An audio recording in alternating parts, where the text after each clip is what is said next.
yeah, it was through those that I was able to like really like branch myself out and work in different areas I've not really worked in before. And it was a really good like experience in general.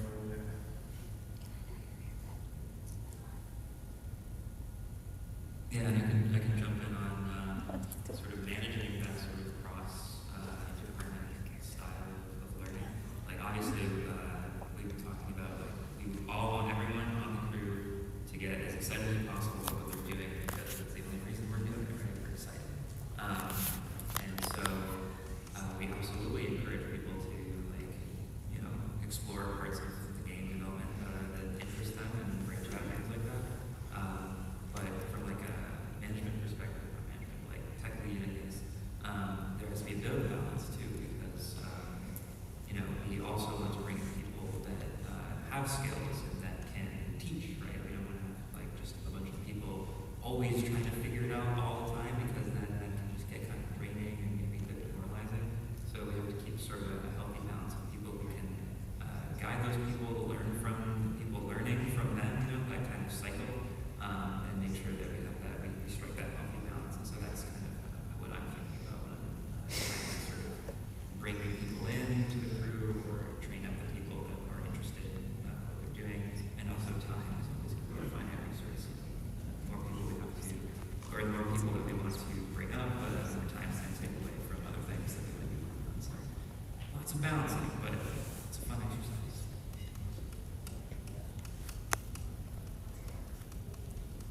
So my favorite thing about working on the crew is that everything, like every project or whatnot, is collaborative in nature.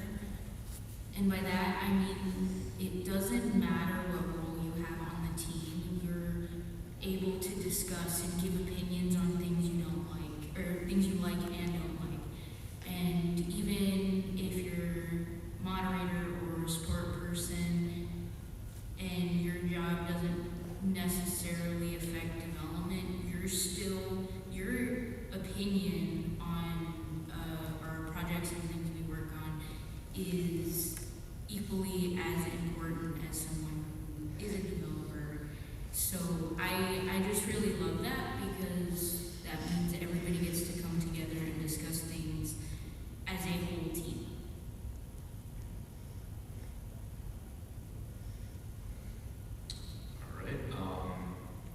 It kind of a similar topic, but just like helping people explore new creative roles, like going with that too.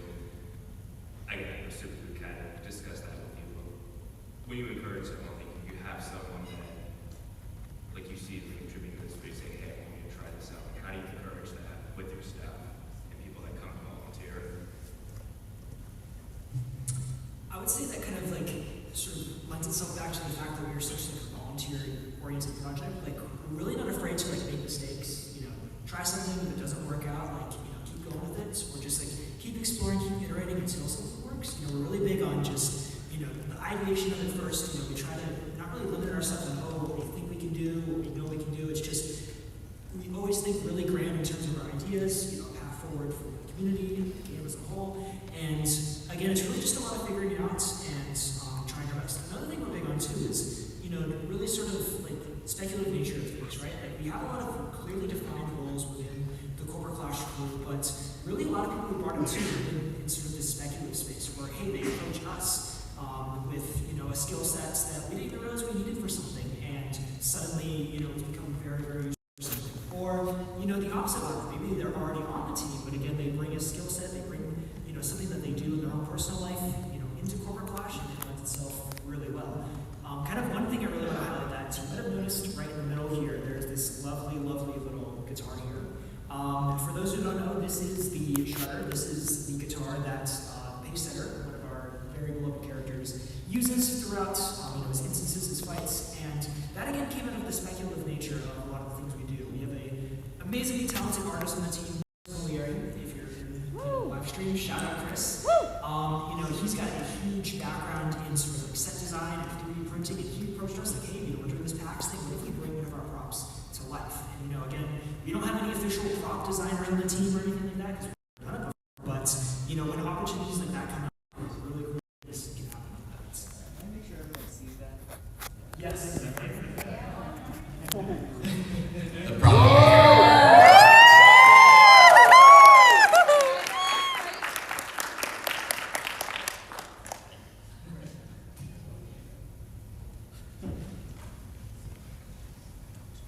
That was oral. All right.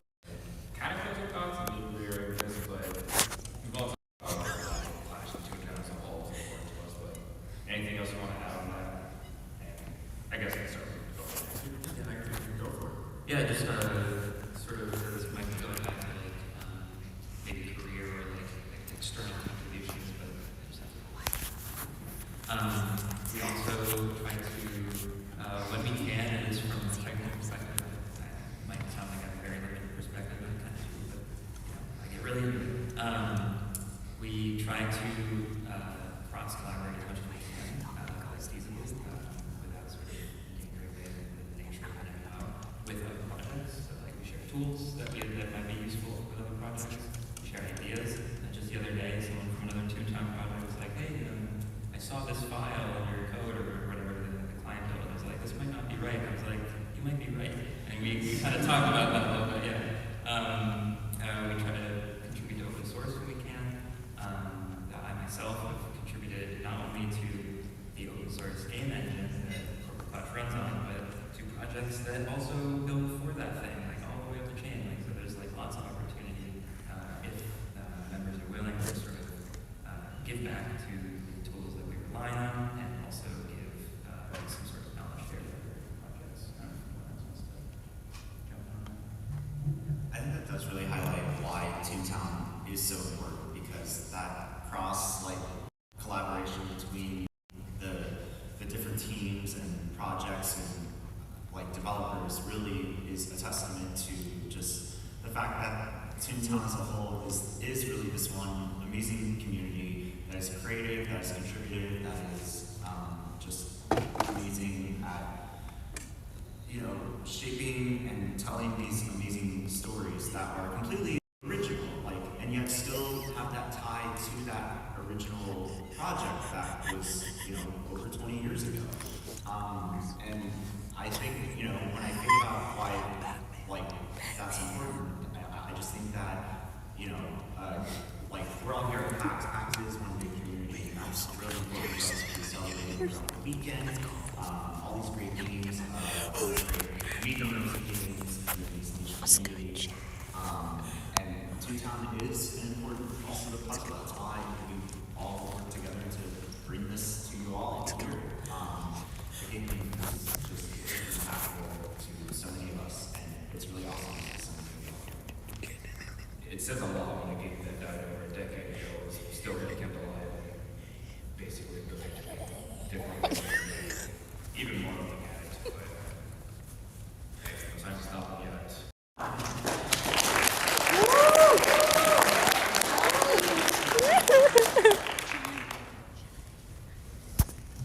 Okay, so we are at about 6 minutes left to the panel. There is one really big. Let's go, Chad. It's Ryan. The first thing I'd like to mention it's good. I've seen this on social media. With it. What up, Chad? What's up? Oh, we got Chad. What up, Chad? What's up, Chad? Next time. We've got a couple people on stage here to see what you're getting. Nice and white and logo seal. And inside of this envelope, you're gonna find a couple things. You're gonna find Movie and motor hanging out. That's right. You're gonna find one of Goats. our most menacing and various cogs